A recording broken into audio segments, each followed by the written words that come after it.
Je m'inscris en faux, mais je lutte contre cette appellation mensongère de bilatéral 3. Lorsque j'étais encore aux affaires, les négociations étaient en cours et on cherchait la meilleure façon de vendre, entre guillemets, à l'opinion publique suisse ce changement de paradigme total.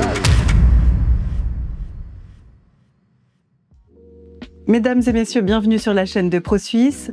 Nous allons rencontrer Georges Martin pour ce numéro d'En Vérité, avec des questions sur les sujets qui intéressent ProSuisse évidemment, dont la neutralité, la souveraineté. Bonjour Georges Martin. Mais bonjour. Merci d'avoir accepté notre invitation. Alors, merci de m'avoir invité, c'est un vrai plaisir. Eh bien, nous allons échanger avec vous sur votre parcours, sur votre expérience qui est très riche, et je pense qu'il va beaucoup parler au public par rapport aux thématiques que la Suisse rencontre aujourd'hui, et je suis impatiente de vous entendre. Alors, d'abord pour vous présenter, vous êtes valaisan, vous avez étudié les sciences politiques à Lausanne, jusque-là tout est juste. Parfait. Vous êtes entré au département fédéral des affaires étrangères en 1980. 40 ans de diplomatie qui vous ont mené sur les 4 continents, dans des pays traversés par des crises historiques majeures. Et vous avez pris votre retraite en 2017. Vous occupiez alors le poste de secrétaire d'État adjoint. Vous avez choisi de rompre le silence, notamment en publiant chez Slatkin en 2024 le livre « Une vie au service de mon pays », plaidoyer pour une Suisse neutre, active et respectée. Tout un programme. Alors, vous avez été à Pretoria quand Mandela est sorti de prison, à Tel Aviv pendant la guerre du Golfe, à Nairobi pendant les violences post-électorales. Durant votre carrière, vous en avez vu des crises. En quoi ont-elles changé la vision du monde entre celle que vous aviez quand vous étiez jeune étudiant et celle de diplomate en fonction ?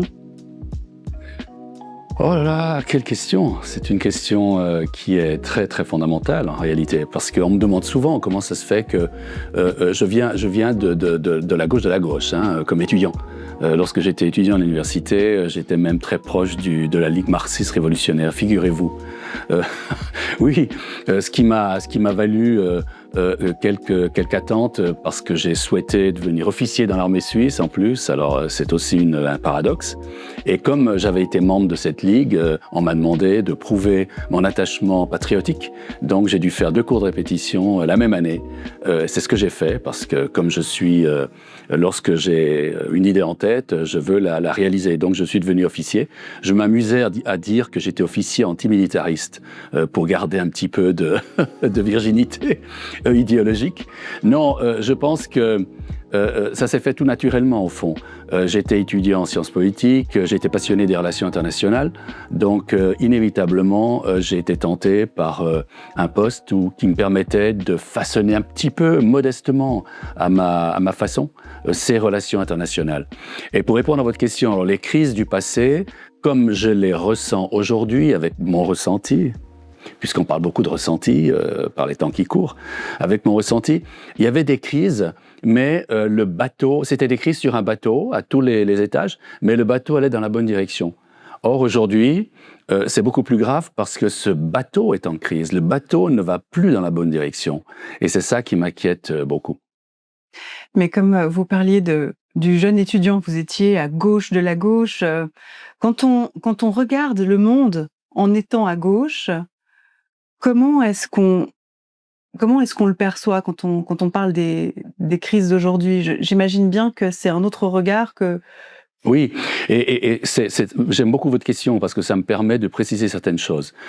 Comme je viens d'où je viens, idéologiquement, comme je vous l'ai dit, évidemment maintenant on m'accuse d'être de l'autre côté, d'être à l'extrême opposé. Alors c'est une absurdité totale. On vit aujourd'hui dans un monde où une partie à laquelle j'ai fait partie, une partie de l'élite, disons ça comme ça, s'est approprié certaines thématiques et interdit à quiconque d'y toucher. Alors je veux dire par là, j'ai mon âge, et donc j'avais fêté l'arrivée au pouvoir de François Mitterrand en France en 1981, et j'avais vécu aussi cette réappropriation par la gauche française de thématiques qui, normalement, appartenaient à la droite, par définition, c'est-à-dire la sécurité. Je me souviens très bien de Jean-Pierre Chevènement qui traitait de sauvageons les jeunes qui manquaient de civilité, enfin qui s'attaquaient aux braves citoyens. Lui disait au fond rien d'autre que la sécurité, c'est un des premiers des droits de l'homme. Et la gauche doit s'en occuper. Il n'y a pas de raison que seule la droite s'occupe de...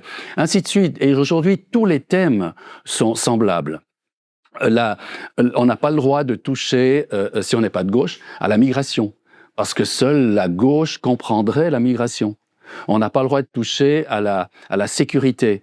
Parce qu'aujourd'hui, paradoxalement, la guerre en Ukraine a fait bouger les lignes considérablement. Et moi, je sens tout à fait fidèle à mes idées, alors qu'une certaine gauche, là encore, interprète les thèmes de sécurité dans son sens. Et cette gauche qui était pacifique, le parti de Jean Jaurès, est devenu belliciste aujourd'hui. Lorsqu'on écoute les dirigeants responsables de la social-démocratie suisse, il faut faire pratiquement la guerre à la Russie. La Russie est horrible. Ils sont vent debout contre Poutine et la Russie, mais ils sont, si je peux me permettre l'expression, vent couché contre l'OTAN, à l'égard de l'OTAN et de l'Union européenne, de l'Amérique de Biden aussi. Mais comme M. Trump ne leur plaît pas, alors M. Trump, on s'en sert aujourd'hui pour mener toutes les luttes de la démocratie directe suisse. Vous avez remarqué que toutes nos rues sont pleines d'un portrait de M. Trump en noir et blanc, très menaçant, que le Parti socialiste utilise dans les thèmes migratoires, dans les thèmes sécuritaires, dans pratiquement pour tout. Alors c'est un petit peu contre tout ça que je me révolte aujourd'hui. J'ai vraiment envie de pousser un coup de gueule. Aucun thème n'appartient à un camp politique. Ce sont les citoyens suisses, quels qu'ils soient, qui ont le droit de se faire des idées par rapport à cette thématique migratoire, sécuritaire. Et ça n'appartient pas du tout lorsqu'un parti dit à un autre parti politique « n'y touchez pas », parce que j'ai le copyright, je possède cette thématique, alors il faut beaucoup s'en méfier et il ne faut pas l'accepter. Alors c'est exactement ce que défend ProSuisse également, qui n'est pas rattaché à un parti, oui. Qui s'adresse à tous les Suisses avec des thématiques qui sont effectivement larges et importantes. Donc merci d'accepter d'aborder ces thèmes avec nous. Et je me demandais alors, dans vos analyses aujourd'hui, de quelle manière elles diffèrent des théoriciens, des grands théoriciens de plateau TV, qui font toujours comme s'ils avaient une expertise sur tout, alors qu'en réalité, ils ne connaissent pas le terrain, ils n'ont pas vu les choses de leurs yeux. Oui, et puis très souvent, ils sont payés pour dire ce qu'ils disent. Hein. Il faut appeler un chat un chat. Lorsqu'on parle de la guerre en Ukraine, rappelez-vous les premiers plateaux télévisés, en France, par exemple, mais à la Suisse, j'y reviendrai après, mais en France, on avait des ex-généraux qui tenaient des théories extrêmement défavorables à l'armée russe, qui utiliseraient des composantes électroniques, de jouets d'enfants pour faire avancer ses chars, etc., etc. Et puis ensuite, quand le sort de la guerre a changé en Russie, en Ukraine, parce qu'il n'y a pas de miracle. Je veux dire, on ne peut pas, comme petit pays, avoir la certitude et gagner une guerre contre un grand pays. Donc, sans être un expert militaire, on pouvait prévoir quand même que l'Ukraine connaîtrait des problèmes avec la Russie. Mais ces généraux, ça n'empêchait pas ces généraux de dire ce qu'ils disaient. Et je le sais, parce que j'ai un ami qui était à Paris à l'époque, je parle de 2022, juste après les mois qui ont suivi le début de la guerre en Ukraine, qui parlait avec ces généraux en disant « mais pourquoi vous dites ça alors que quand on se rencontre, vous dites l'inverse ?» Il a dit « mais il faut bien que je plaise à ceux qui me payent. » Voilà. Alors ceux qui les payaient, c'était l'OTAN, c'était des organisations qui étaient des entreprises qui étaient proches de l'OTAN. Donc il y a cet aspect des choses qui fait que sur les plateaux télévisés, on ne dit pas réellement ce qu'on pense, mais on dit ce qui est dans l'air du temps. Et puis ensuite, vous avez remarqué que ce sont toujours les mêmes personnes. Ce sont toujours les mêmes personnes qui sont invitées. Donc c'est un petit club qui s'autorise, comme disait à l'époque Coluche, qui s'autorise des choses entre eux, mais ça n'est pas... Et je pense que le grand public s'en est rendu compte. Le grand public s'est détourné petit à petit de ces plateaux télévisés, de ces plateaux où on entendait toujours les mêmes théories. Et ils sont allés à la recherche. Plusieurs personnes sont venues vers moi en disant « mais où peut-on obtenir de l'information qui tienne la route ?» Alors je leur donnais des conseils, mais c'est vrai que c'est pas facile. Il faut aller sur les podcasts, il faut aller sur Internet. Et je pense que depuis 2022, l'information qui vient de la toile a subi une augmentation considérable.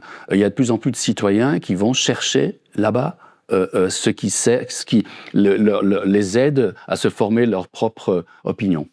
Alors, pour recentrer un peu sur la Suisse, il me semble qu'à Nairobi, un responsable politique africain est venu vous trouver en pleurs et vous a dit « Il n'y a que la Suisse qui peut nous sortir de là parce que vous êtes neutre ».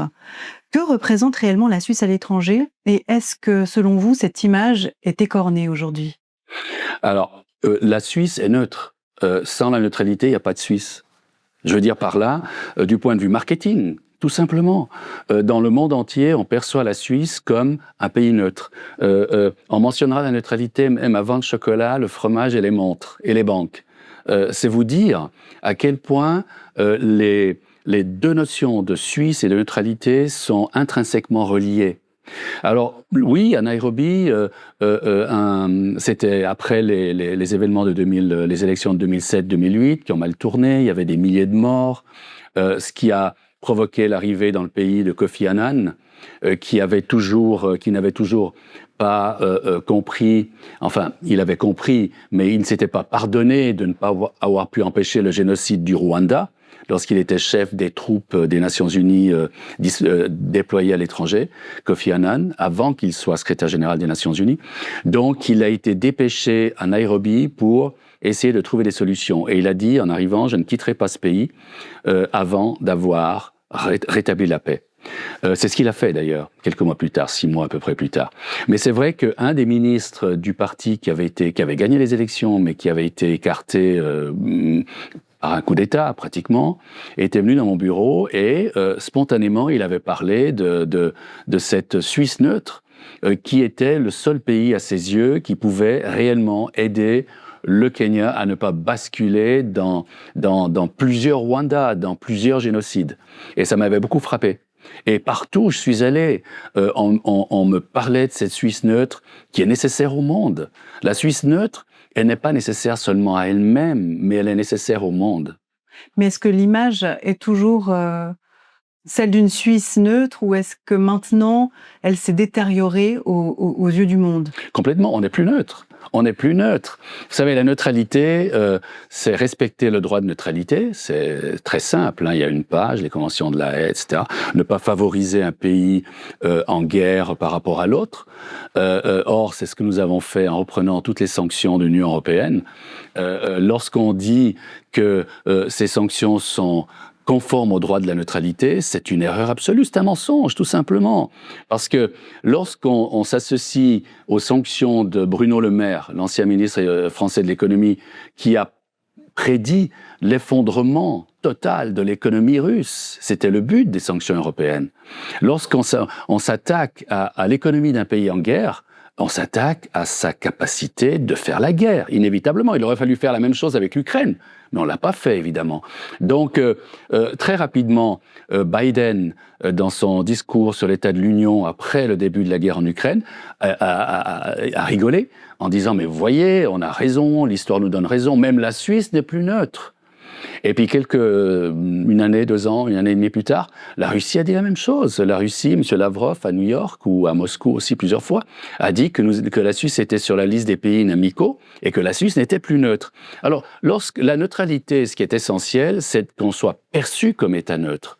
C'est notre sécurité. C'est ça que je redis toujours et c'est ça qui me désole. Lorsqu'on prétend qu'en nous rapprochant de l'OTAN, on améliore notre sécurité, mais il n'y a rien qui est plus faux que ça. Parce que d'abord, on n'est toujours pas membre de l'OTAN, même s'ils le souhaitent, mais on n'est plus neutre. Et c'est la neutralité qui nous protège. Alors, vous avez, dans d'autres interviews, décrit la neutralité comme une maison à 3 étages. Le droit de neutralité en bas, la politique de neutralité au milieu, la perception internationale en haut. Lequel de ces 3 étages a subi le plus de dégâts, selon vous, depuis 2022 ? Alors, tous les étages. Si, dans une maison, lorsque vous détruisez les fondations, tout s'écroule. Lorsque vous ne respectez pas le droit de neutralité, et ça c'est ma conviction par rapport aux sanctions. Vous savez, ce qui est étonnant avec ces sanctions, il y a le droit de neutralité. Mais ce qu'on oublie, c'est que, je pense, c'était au début des années 2000, on a modifié notre loi sur l'embargo, et puis on a mis une petite clause dans cette loi qui autorise la Suisse Bien sûr, à se conformer au droit de neutralité pour les sanctions. C'est très simple, le droit de neutralité. C'est les mesures de contournement. On ne reprend pas les sanctions des autres, mais on s'empêche nous-mêmes, nous nous empêchons nous-mêmes d'en profiter. Ça, c'est très simple. On n'en profite pas et on réduit les échanges à un niveau qui a précédé la guerre ou la crise. Mais on a mis dans cette loi sur l'embargo la possibilité de reprendre des sanctions de nos principaux partenaires économiques. Vous vous rendez compte? C'est écrit noir sur blanc.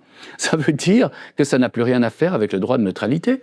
Mais ça nous met quand même dans l'illusion d'une certaine légalité, alors que nous violons la neutralité. Donc le droit de neutralité, on l'a bafoué, on l'a violé. Ensuite, la politique de neutralité, franchement, je vous dis Bürgenstock ou Bürgenflop. Ouais. Mais cet exercice au Bürgenstock était une perfidie totale. Perfidie pourquoi? Parce qu'on a trompé l'opinion publique internationale. On a fait croire qu'il s'agissait d'une conférence de paix alors qu'on n'invitait explicitement pas la Russie, c'est-à-dire un des pays en conflit, à tel point que le président de Colombie est reparti, je pense, 1 heure ou 2 heures après le début de la conférence, en tweetant, enfin il tweetait pas, en xant que la Suisse l'avait tiré dans un piège, qu'il était venu pour assister à une conférence de paix et qu'il a cherché partout la Russie sans la trouver.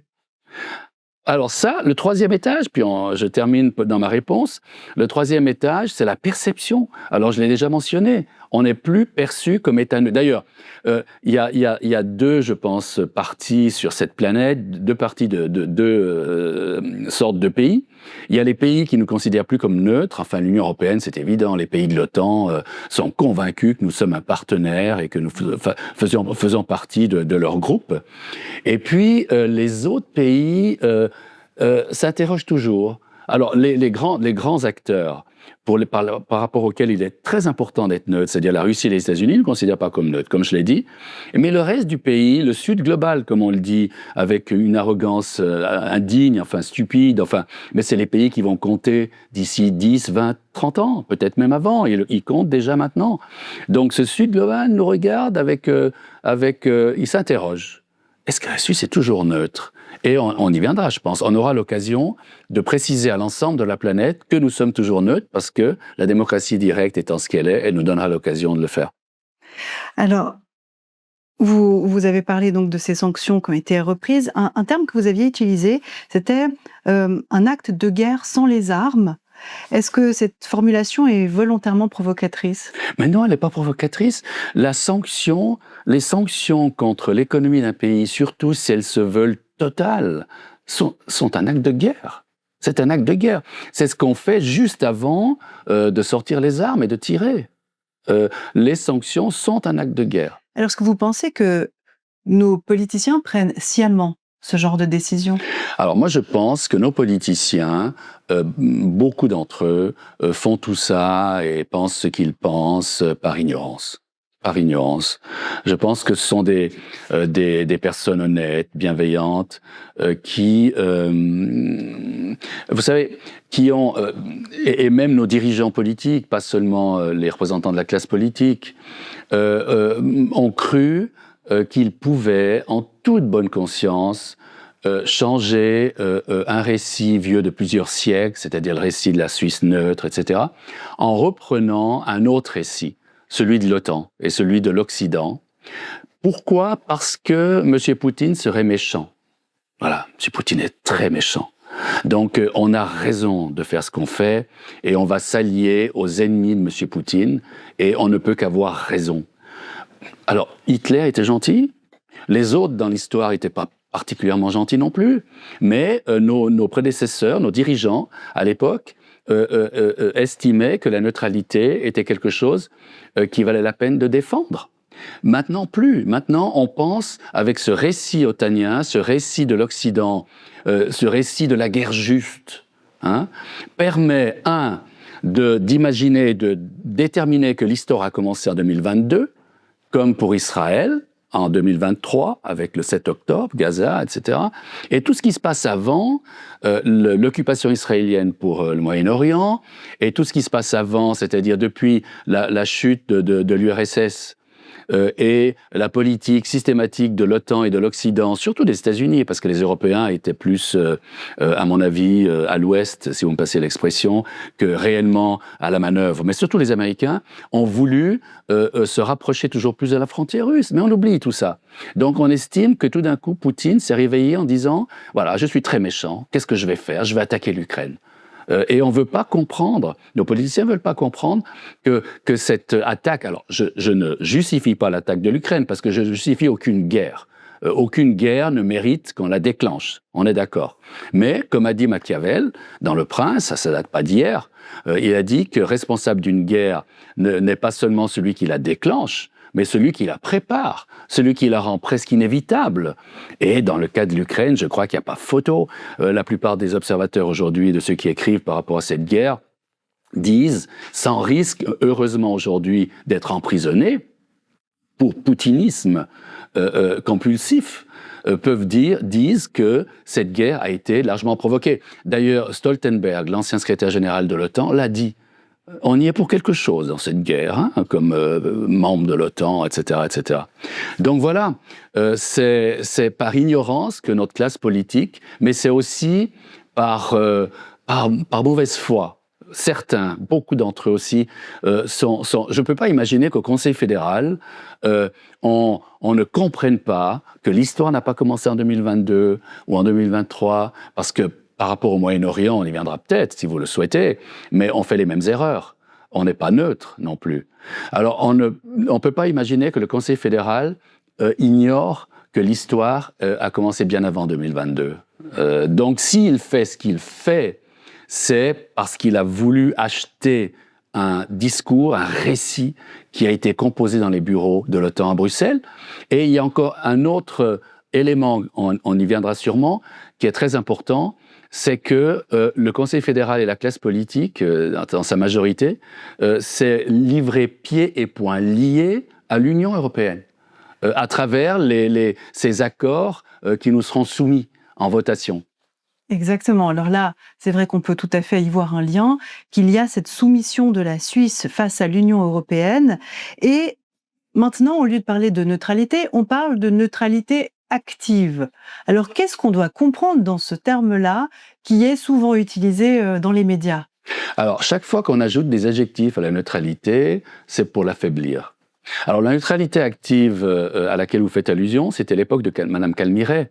Alors, bon, il y avait des aspects positifs. C'était une manière de dire que la neutralité doit nous servir à présenter nos bons offices, à être actifs dans le cadre des bons offices. Maintenant, M. Cassis avait parlé non plus de la neutralité active, mais de la neutralité coopérative. Alors, la neutralité coopérative, c'est clairement pire. Ah oui. Ça veut dire que finalement, devant chaque guerre, on décide qui est le bon et qui est le mauvais. Et on s'associe et on défend le bon contre le mauvais. Donc, il n'y a plus de neutralité.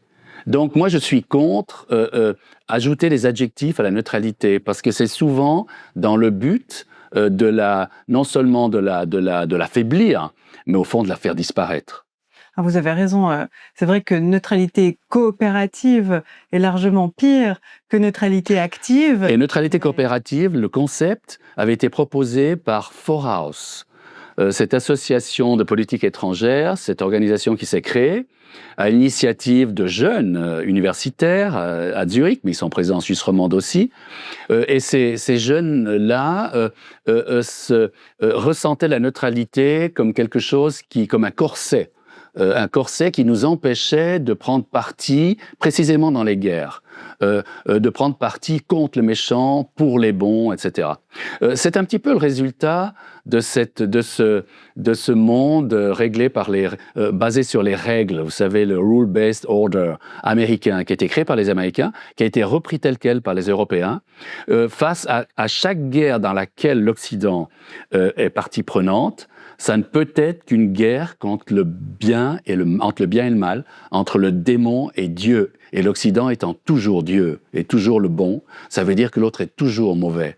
Alors, dans ce contexte, l'Occident ne permet pas à des pays comme la Suisse d'être neutres. Parce qu'on ne peut pas être neutre, dit l'Occident, entre Dieu et Satan. Mais c'est d'une absurdité totale. Et malheureusement, je reproche à nos dirigeants d'avoir accepté ce discours, de l'avoir avalé, de l'avoir digéré et d'en vivre aujourd'hui et d'avoir oublié tout ce qui a fait la Suisse dans le passé. Alors, vous êtes contre le fait de mettre un adjectif avec le mot neutralité. Est-ce qu'il en va de même pour les accords, puisque vous l'avez évoqué, ce paquet d'accords avec l'Union européenne, et ce mot qui est sorti de reprise dynamique du droit? Est-ce qu'on peut parler là de reprise dynamique ou c'est le même procédé finalement, c'est trompeur et ça cache quelque chose? Mais complètement. Alors moi, je m'inscris en faux, mais je lutte contre cette appellation erronée, cette appellation mensongère de bilatéral 3. Vous savez, lorsque j'étais encore aux affaires, comme on dit, les négociations étaient en cours et on cherchait la meilleure façon de vendre, entre guillemets, à l'opinion publique suisse ce changement de paradigme total. Parce que lorsqu'on a fait des accords bilatéraux 1 et 2 dans le passé, on a négocié des textes, on les a signés et on les a mis en œuvre. Mais ces textes étaient fermés. Ils n'évoluaient pas. Ils étaient fermés. Alors c'était clair, on avait vraiment signé quelque chose qu'on avait accepté et qu'on mettait en œuvre. Maintenant, il ne s'agit plus de ça. Dans les domaines dans lesquels nous sommes appelés à nous engager, on s'engage, peu importe l'état actuel des textes, mais on s'engage surtout dans une dynamique. Ces textes, on le voit, l'Union européenne, il faut le savoir, c'est une fabrique de résolutions, de directives, de lois, de transformation, de règlements. Donc, dans les domaines dans lesquels nous engagerons, ou nous engagerions en disant oui, forcément vont nous lier pour l'avenir dans cette dynamique. Alors, on nous dit, mais non, vous n'aurez pas de problème à organiser des référendums, des initiatives, etc. Non, on ne pourra plus le faire parce que si ces initiatives et ces référendums déplaisent à l'Union européenne, on va nous punir de tous les feux de l'enfer et on nous dira, vous verrez, on va vous faire souffrir et tout. Donc, on n'aura plus... Donc, pour répondre à votre question très clairement, ce ne sont pas des bilatérales, 1 et 2, on les a appelés 3 parce que comme ça, c'est plus facile de dire aux Suisses, mais c'est pour consolider les bilatérales 1 et 2, on aura les bilatérales 3. C'est ce que vous connaissez, dormez, continuez à dormir, ne vous réveillez pas. Non, moi j'ai toujours été partisan. Alors, l'Union européenne, par rapport à une époque où j'étais beaucoup moins vent debout contre ces accords, était autre chose qu'aujourd'hui. Mais l'Union européenne, depuis 2022, c'est devenu une OTAN sans armée. Quoique, Madame von der Leyen dépense des milliards, engage des milliards qui ne lui appartiennent pas, sur des thématiques que les textes de l'Union européenne ne lui donnent pas comme prérogative, pour faire la guerre à la Russie. Madame Kallas, je lisais encore aujourd'hui, parle d'un piège russe, parle d'un rideau de fer qu'on doit dresser contre la Russie. La presse allemande, c'est effrayant. Je ne sais pas si vous lisez la presse allemande, mais la presse allemande s'engage, mais avec enthousiasme, dans cette idée de guerre. Hier, le Bild Zeitung, qui est le journal le plus vendu et le plus lu en Allemagne, était complètement extatique en disant on va créer un rideau de fer contre Poutine. Je dis c'est effrayant. Voilà, on est dans cette atmosphère de guerre. L'Union européenne participe à ce discours belliciste. Donc pour moi, c'est une raison supplémentaire de réfléchir à deux fois si nous voulons vraiment nous associer à une organisation belliciste, une organisation qui, contrairement aux fonds baptismaux sur lesquels elle a été baptisée, ne recherche plus la paix, ne veut plus renforcer la paix, mais veut faire la guerre. Alors, les accords avec l'UE ont été signés en mars 2026. Le Conseil fédéral les présente comme une continuité logique des bilatérales 1 et 2. On en a parlé. Vous parlez d'un premier accord d'intégration. Quelle est la différence et qu'est-ce qui pourrait changer concrètement pour les citoyens? Parce que c'est vrai que pour beaucoup de gens, ça reste assez abstrait. Oui, mais bon, qu'est-ce que ça change? Mais à part peut-être le risque au niveau des initiatives qui déplairaient à l'Union européenne, qu'est-ce qui pourrait changer dans notre vie? On ne sait pas. C'est justement ça. C'est ça le problème. C'est que nous nous engageons dans un processus dynamique, comme on le dit, c'est-à-dire on ne veut pas parler d'automaticité, on ne veut pas dire que c'est automatique, mais en réalité, ce sera automatique. Alors, si l'organisation à laquelle nous nous collons, nous nous arrimons, est une organisation qui me plairait, dont les objectifs politiques de paix, de coopération, de solidarité me plairaient, j'y verrais pas d'inconvénient. Mais le problème, à mon avis, surgit au moment où D'ailleurs, on voit dans les thématiques que nous avons mentionnées au début, on voit que les autorités suisses...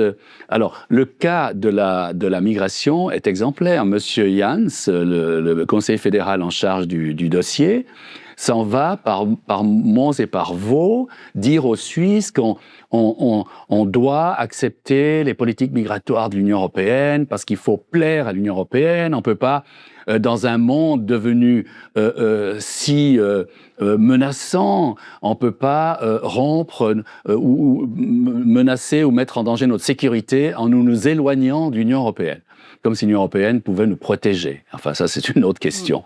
Donc, voilà, on voit bien que cette, je me rappelle plus votre question, c'était alors ma question c'était qu'est-ce qui pourrait changer qu'est-ce qui pourrait changer? Oui, alors oui, ma réponse c'est on ne sait pas. On ne sait pas parce qu'on signe un contrat d'association avec une organisation et on charge cette organisation finalement, l'Union européenne, de développer son droit, de développer ses directives, ses obligations, alors que on se rend bien compte que souvent les économies des pays de l'Union européenne sont étouffées par les directives qui viennent de Bruxelles. Alors on s'associerait à cette organisation bruxelloise sans savoir où tout cela va nous amener. Évidemment, on pourra en sortir si on veut plus, mais on va pas le faire. Une fois qu'on est dedans, c'est pour ça que j'appelle ça, c'est pas un accord d'association ou d'intégration numéro 1, mais ce serait, en l'appelant ainsi, ce serait plus proche de la réalité que de l'appeler bilatéral 3, si vous voulez. Donc si on continue à dormir et qu'on laisse faire, d'une certaine manière, ça serait un peu comme faire partie de l'Union européenne. Oui. Et sans même en avoir tous les avantages. Parce absolument, absolument, et tous les droits. Ça serait une Suisse qui n'a pas voix au chapitre, oui. Et qui doit juste obéir. Oui, j'aime pas beaucoup des fois les formules, vous savez, les formules sont... Mais certains parlent d'accord de soumission, hein? On a pu lire ça. Quelque part, c'est vrai, mais vous savez, on fait la même chose avec l'OTAN, et c'est ça le grand reproche que je formule à l'égard de notre classe politique. Alors moi, je veux bien que la Suisse adhère à l'OTAN, je veux bien que la Suisse adhère à l'Union européenne, mais il faut appeler un chat, il faut en débattre. Il ne faut pas le cacher, il ne faut pas le faire sous le tapis, sous la table. Alors l'OTAN, mais chaque semaine, on se rapproche de l'OTAN. Peut-être qu'un jour, on va pouvoir dire, et peut-être je pense qu'on peut déjà le dire maintenant, que nous sommes pratiquement plus membres de l'OTAN que des pays membres, dans notre volonté de coopérer, notre volonté de participer. Parce que lorsque vous êtes à l'extérieur et que vous rêvez que d'une chose, c'est devenir membre d'un club, vous vous comportez souvent encore plus proche et plus selon les règles de ce club que les vrais membres du club. Alors l'Union européenne, c'est la même chose.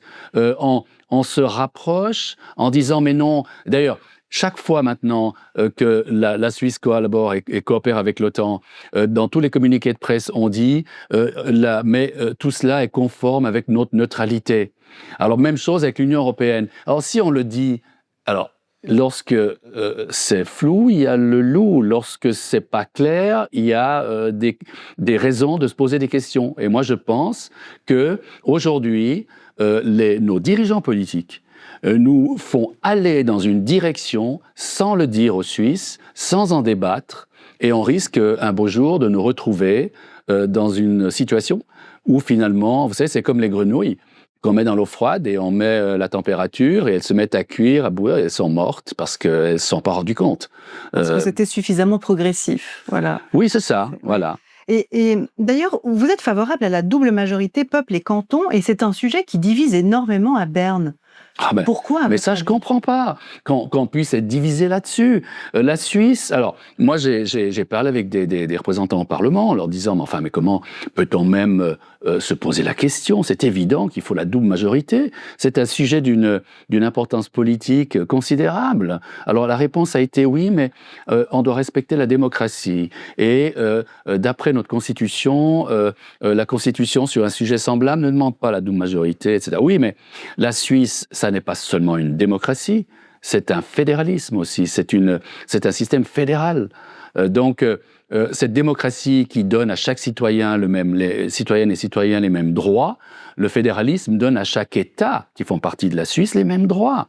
Alors, il ne faut pas me dire, oui, mais c'est pas normal que Uri ou Appenzell aient le même droit que Zurich, Genève, mais oui, mais pourquoi pas? C'est ce qui fait la Suisse. Alors après, si on veut que la Suisse cesse d'être un État fédéral, ok, on a le droit aussi, mais encore une fois, c'est la même chose que pour l'Union européenne, c'est la même chose que pour l'OTAN.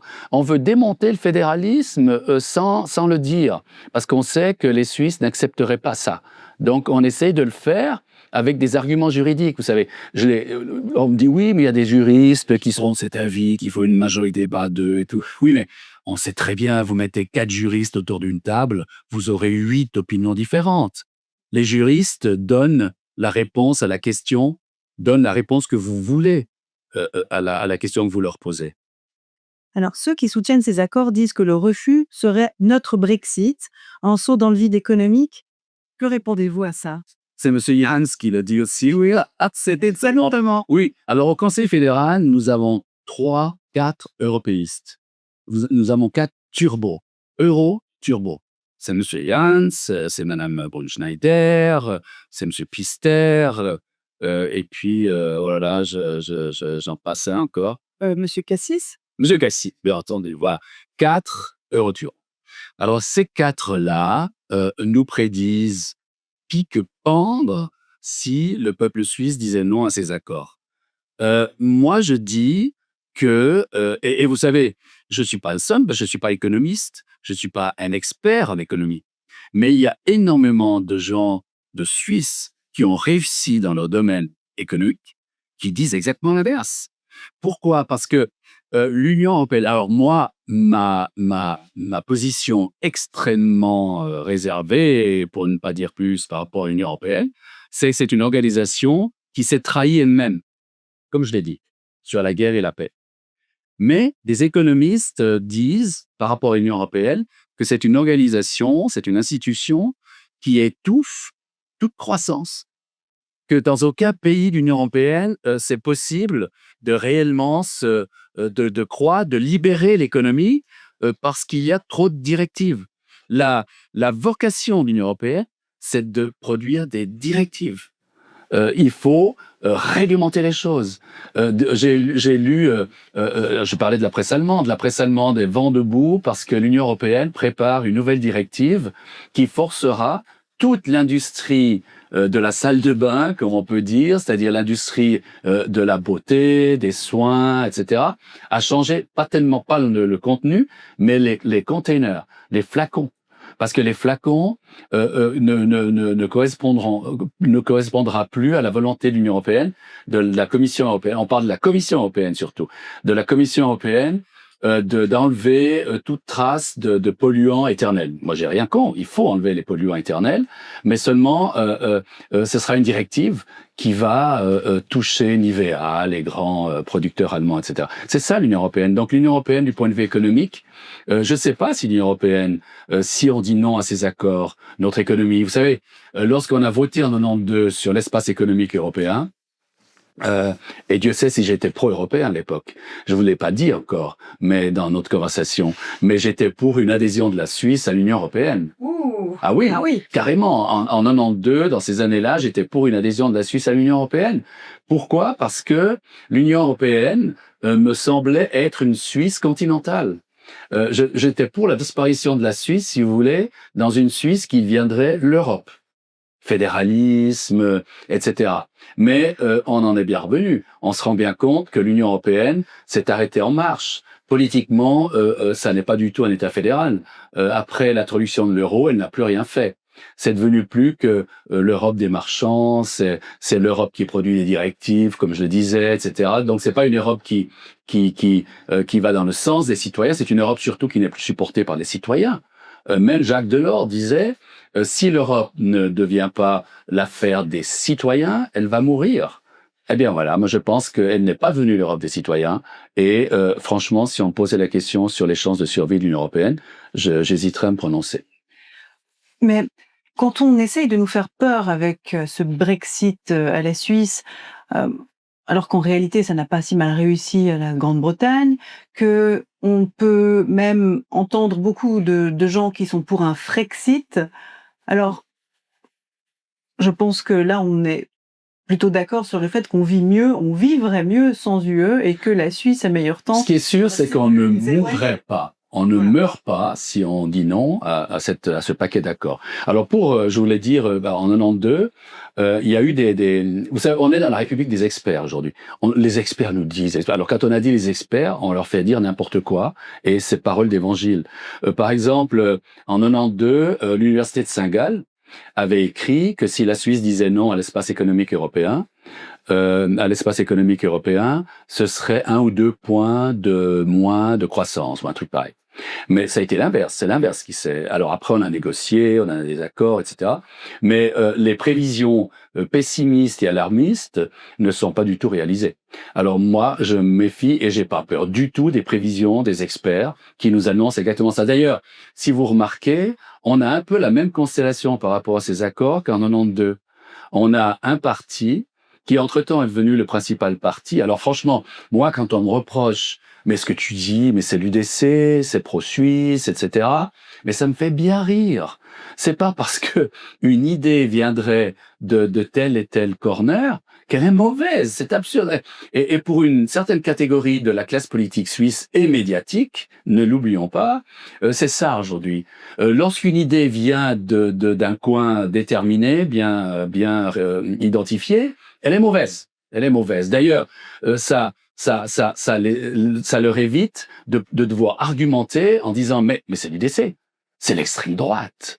Alors voilà, on en est là. Le débat démocratique aujourd'hui, c'est un débat en silo. Chacun dans son silo et on n'arrive plus à faire passer des idées. Tout simplement parce que l'auteur de l'idée est diabolisé trop souvent et souvent. Alors c'est passionnant de vous entendre. Je sais que nous arrivons normalement à la fin de cette émission Déjà par rapport au format. Oui, déjà, c'est passé beaucoup trop vite. J'ai quand même encore quelques questions à vous poser. J'essaierai d'être court dans mes réponses. Voilà, merci. Si nous acceptons ces accords, pensez-vous que nous conserverons encore réellement le droit de voter sur des sujets comme la maîtrise de l'immigration? Plus largement, qu'est-ce qui pourrait disparaître de notre souveraineté démocratique? Alors, je réponds non. J'ai promis d'être court. Non, on ne pourra plus voter sur un certain nombre de sujets, dans tous les domaines dans lesquels on va s'engager, dans ces accords à reprise dynamique, on n'aura plus notre liberté. Théoriquement, on l'a. Théoriquement, on l'a. Ça va être dit dans la campagne. On peut, mais dans la pratique, il y a la guillotine, la menace de la guillotine de l'Union européenne qui nous dira, attention, si vous votez contre ce que nous voulons que vous votiez, paf, vous serez puni. Donc on n'aura pas cette liberté. Et il me semble que vous vouliez passer une retraite tranquille et bien méritée, mais finalement vous avez choisi de rompre le silence et donc d'être actif, de vous exprimer sur ces sujets qui sont importants. À votre descendance, à la jeunesse que vous côtoyez, quel pays vous voulez transmettre? Pas celui qui existe aujourd'hui. Non, moi alors comme vous dites, je voulais me consacrer à la permaculture, je voulais faire des légumes, je voulais apprendre un métier complètement différent pour m'amuser, pour m'occuper. Mais c'est vrai que j'ai été rattrapé. Pourquoi j'ai pas tellement été rattrapé par la politique. C'est vrai qu'il y a la guerre aujourd'hui, c'est des choses contre lesquelles je me suis engagé. Jamais j'aurais imaginé il y a quelques années encore que l'Europe allait retomber dans la guerre. C'est une absurdité totale. Mais on y est, donc on est obligé de faire face. Mais surtout, comme je l'ai dit dans notre discussion, c'est aujourd'hui le règne du mensonge. On ne veut pas parler des vrais sujets. La classe, alors vous avez mentionné le Brexit, vous avez mentionné d'autres thèmes. toute la classe politique, enfin pas toute, heureusement, mais la majorité, la classe médiatique aussi, disent la même chose que le Brexit. Enfin, je sais pas si honnêtement mon fils a vécu à Londres, l'Angleterre, le Royaume-Uni ne va pas de manière idéale. On est tous d'accord. Alors, est-ce que c'est à cause du Brexit? Je sais pas. Mais ce qui est sûr, c'est que à chaque fois qu'on nous promet l'enfer, ça n'est pas l'enfer. À chaque fois qu'on nous promet la plus grande des catastrophes, ça n'est pas non plus la catastrophe. Donc, je me dis quelque part, il y a un mensonge. Il y a vous savez, lorsqu'on a repris sur la guerre en Ukraine le récit de l'OTAN, lorsqu'on reprend le récit migratoire de l'Union européenne, on peut rien faire, on est obligé d'accepter, etc. Finalement, c'est de la propagande. Alors, on accepte la propagande comme la réalité vraie. Mais le pire, c'est lorsque vous êtes dirigeant d'un pays, alors que vous fassiez de la propagande, je peux comprendre, bon, tout le monde fait de la propagande. Mais lorsque vous prenez votre propagande comme la vérité et que vous basez vos décisions sur cette propagande, alors là, ça devient d'une gravité extrême. Et je pense que nous sommes aujourd'hui, si nos dirigeants croient que nous sommes toujours neutres, si les dirigeants croient qu'ils mêlent une politique de neutralité, si nos dirigeants croient que le monde nous considère comme neutres, si les dirigeants pensent que nous ne pouvons rien faire sur la migration, etc., etc., alors là, notre situation globale comme pays est grave et très sérieuse. Alors, vous avez beaucoup utilisé le mot mensonge durant cet entretien et ça tombe bien parce que le nom de cette émission, c'est En vérité. Donc, vous nous avez en tout cas amené vos vérités sur des sujets qui nous intéressent beaucoup à ProSuisse. Je vous remercie. Peut-être juste pour terminer sur une note positive, en une phrase, qu'est-ce qui vous donne encore de l'espoir? La jeunesse. La jeunesse, les nouvelles générations. Je suis convaincu qu'elles ne commettront pas les mêmes erreurs que nous. Parce que ma génération, c'est ma génération, un peu celle qui est devant, un peu celle qui est derrière, mais c'est ces 2 ou 3 générations qui ont préparé le monde que nous nous apprêtons à transmettre à nos enfants aujourd'hui. Et c'est un monde détestable. C'est un monde, je pense à l'Occident, principalement, parce que on considère notre monde comme essentiellement le monde occidental. C'est une grave erreur d'ailleurs. Je pense. Alors mon optimisme réside sur la jeunesse dans nos pays. Je me rends compte que la jeunesse de plus en plus se réapproprie la politique. C'est une très très bonne chose et qu'elle n'accepte plus de prendre des vessies pour des lanternes. Elle accepte plus les mensonges. Elle se pose des vraies questions. Et puis le Sud, le reste de la planète. 3/5 de la planète. Le Sud global, comme je disais, j'aime pas cette expression, mais on aime bien l'appeler comme ça, les BRICS, tous les pays, je pense à l'Afrique du Sud, au Brésil, à l'Inde, à la Chine, etc. Des pays qu'on aime bien caricaturer aussi, qu'on aime bien dire, ils sont pas démocratiques.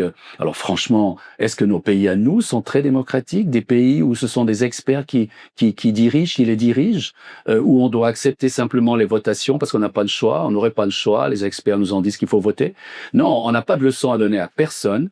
Et je pense que je suis optimiste parce qu'il faut l'être et que la jeunesse dans nos pays, la jeunesse des pays du Sud, mais aussi les personnes qui sont aux affaires dans les pays du Sud, il faut de plus en plus les écouter parce que la Chine, par exemple, on aime bien dépeindre la Chine comme un pays, une dictature horrible. La Chine nourrit toute sa population, c'est déjà un exploit extraordinaire. La Chine, dans ce monde de fous, dont l'ingénieur en chef est Monsieur Trump, eh bien la Chine, c'est la voie de la raison. Vous aurez remarqué que la Chine, c'est en Chine que va Monsieur Trump, que va Monsieur Poutine. C'est la Chine qu'on consulte lorsque réellement on veut une opinion qui se base sur le multilatéralisme, sur la discussion, etc., etc. Donc non, moi je suis optimiste parce qu'il y a beaucoup d'acteurs qui vont reprendre les choses, qui vont reprendre la main, qui vont reprendre les manettes et qui feront beaucoup mieux que ce que nos dirigeants à nous et ce que nous comme citoyens avons fait jusqu'ici. En tout cas, nous avons ces discussions et c'est bon signe. Merci Georges Martin d'avoir accepté notre invitation. En vérité, c'est terminé, mais nous allons bientôt revenir avec d'autres invités pour continuer à parler de souveraineté, neutralité et d'autres sujets chers à ProSuisse. À bientôt.